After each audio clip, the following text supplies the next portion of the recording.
output stabilization. Now let us learn about biasing and need for biasing. We know that biasing means providing external DC supply. Here biasing means providing proper DC voltages to make the transistor work as an amplifier even after input signal is applied. That means we are applying input signal as AC signal. This AC signal may transfer transistor's Q point from active region to saturation region or to cutoff region. This will not helps us to give faithful amplification at the output. To provide proper amplification and proper output, biasing is required.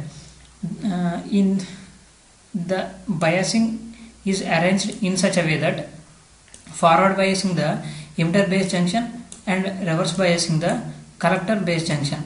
That means we know that to make any transistor as an amplifier, we have to forward bias the base emitter junction and reverse bias the base collector junction. Then the transistor will act as an amplifier. And the main need of the amplifier is already we have discussed, that is to work transistor as an amplifier throughout the process.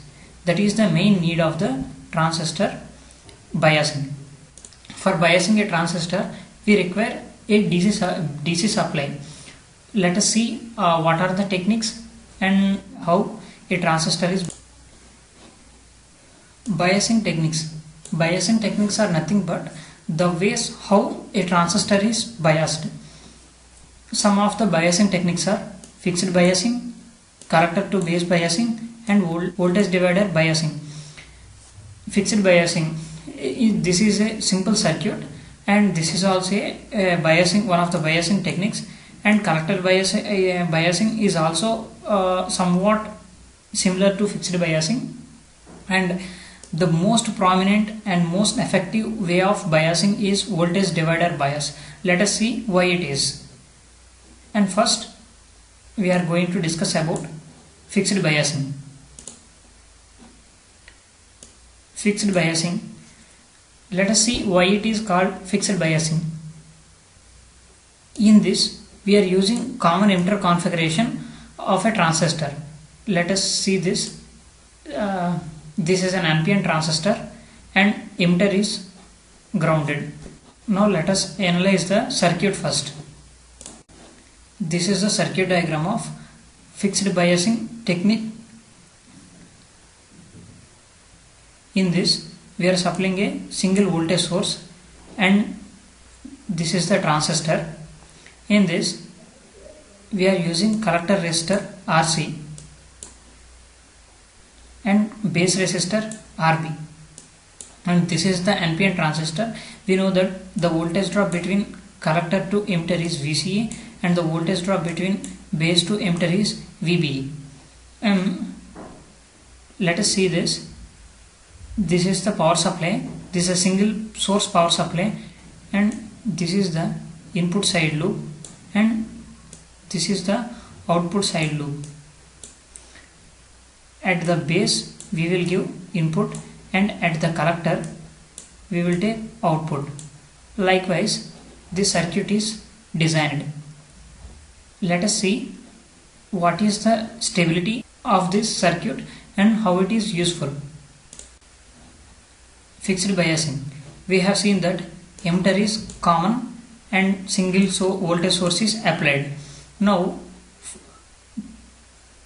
let us apply KVL at input loop. The KVL is, this is single voltage source plus VCC, and this is the input loop. Then the KVL will be VCC is equal to IBRB plus VBE. That is, the total voltage supplied is equal to sum of voltage drop across resistor and voltage drop across base emitter. This is the input loop, and from this we can calculate RB. We know that RB value is fixed and we can choose this RB value as per the equation, that is VCC minus VBE by IB, that is equal to RB. And we know that this VBE, that is base to emitter voltage drop, is very less. If it is a silicon transistor, it is nearly 1, and if it is a germanium, this is nearly 0.5 or 0.7 or etc. So we can neglect the VBE, and then the RB value will be VCC by IB. We know that VCC is a constant voltage source that is provided for biasing, and IB is a constant current, that is, as the RB and VCC is constant, and IB will be same. So as the VCC, that is voltage source, and the RB are constant values, then IB will be constant. So then the RB value is constant. And now apply KVL at output loop. We have seen that this as a output loop. If you observe here also, the voltage source is common. So then the KVL will be VCC, that is the total voltage supplied, is equal to voltage drop across ICRC, that is the resistor current, voltage drop across resistor RC, and voltage drop from collector to emitter. Then we can also calculate RC from this equation, that is VCC minus VCE by IC. For the calculation of RC and for the calculation of Q point, this equation is required. That is, for the Q point, we will take VCE values on x-axis and IC values on y-axis. We will take RC as a constant at the initial condition, so we can easily calculate IC and VCE. As VCC is also constant, we can calculate the value of the Q point. Keep it aside.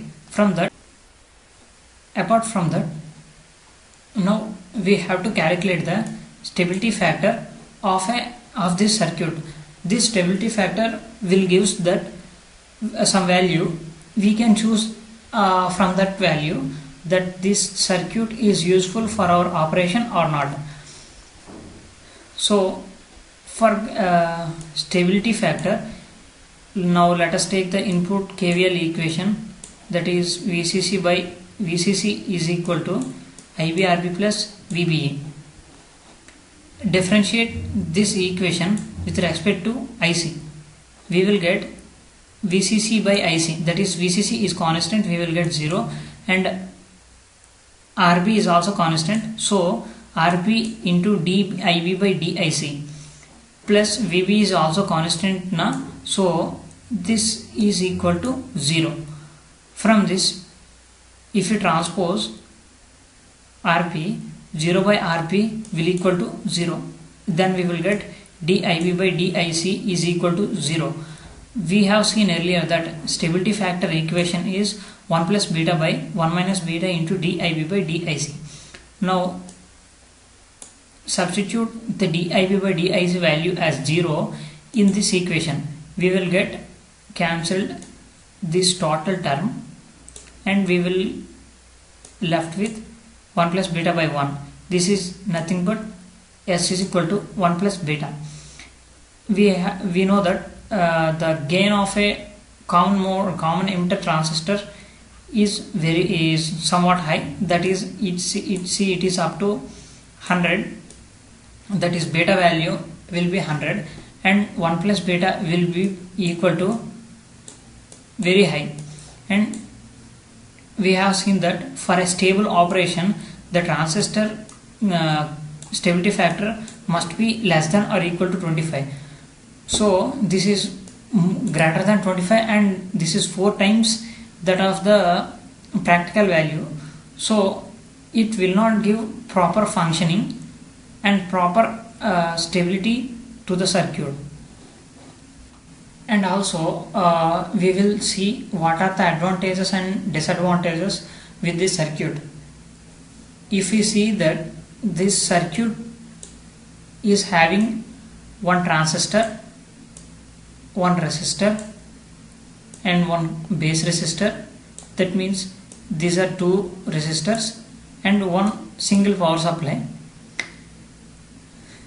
These are very less components for any biasing circuit, so that this circuit, this fixed bias circuit, is required very less components. So it is and this design is also simple.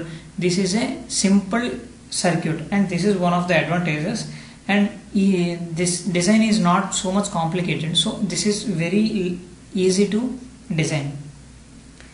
And coming to the disadvantages, the main drawback of this method is high stability factor. This is the main drawback, and we require this as very less, but we are getting this very high. This is the main drawback of this method. Finally, we have completed fixed biasing, and let us move to collector biasing in the next video.